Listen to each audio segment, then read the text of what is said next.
এখন তো ছাত্র জনতার বাংলাদেশ, সব রাজনৈতিক দলের বাংলাদেশ। আওয়ামী লীগ একটা গণ আন্দোলনে এখন একটা পতিত রাজনৈতিক দল। এজ এ রাজনৈতিক দল হিসেবে আওয়ামী লীগের বিচার হতে হবে।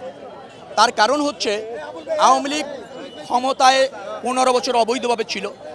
তারা ভোটাধিকার হরণ করে ক্ষমতায় থেকেছে, তারা গুম খুন করেছে, আনঅথরাইজ কিলিং করেছে, আপনার দুর্নীতি করেছে, সর্বশেষ গণহত্যা চালিয়েছে। এইটার বিচার না হওয়া পর্যন্ত আওয়ামী লীগের বাংলাদেশে রাজনীতি করার কোনো অধিকার নেই। তাকে দুইভাবে রাজনীতি ফেস করতে হবে। একটা হচ্ছে তাকে আওয়ামী লীগ সংগঠন হিসেবে তাকে বিচার ফেস করতে হবে।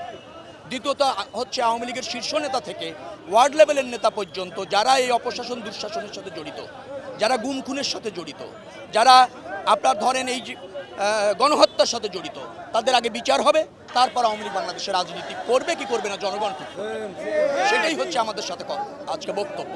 অন্তর্বর্তীকালীন সরকার ক্ষমতায় নিয়েছে, আমরা রাজনৈতিক দল হিসাবে তাদেরকে সর্বাত্মকভাবে সহযোগিতা করছি।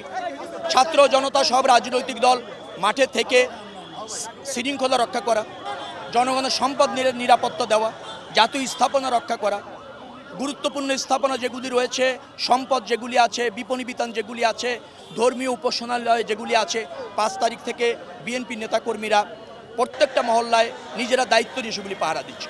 থানাগুলি আমরা দায়িত্ব দিয়ে পাহারা দিয়েছি। এখন পুলিশ এসেছে, হস্তান্তর করা হচ্ছে, জনজীবন স্বাভাবিক হয়ে যাচ্ছে। আমরা এই সময় মাঠে থেকে জনগণের নিরাপত্তা নিশ্চিত করতে চাই, জনগণকে অভয় দিতে চাই। 1400-রও বেশি শাখা উপশাখায় দেশের বৃহত্তম ব্যাংক আইএফআইসি। আওয়ামী লীগের কোনো ষড়যন্ত্র থাকলে সেটা প্রতিহত করতে চাই।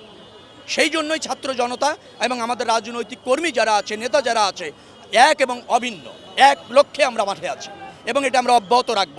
আওয়ামী লীগের রাজনৈতিক ফায়দা বা রাজনৈতিক চক্রান্ত যে কোনো মূল্যে ছাত্র জনতা এবং এদেশের অন্যান্য রাজনৈতিক দল প্রতিহত করবে। সেটাই হচ্ছে আজকে দিনের শপথ।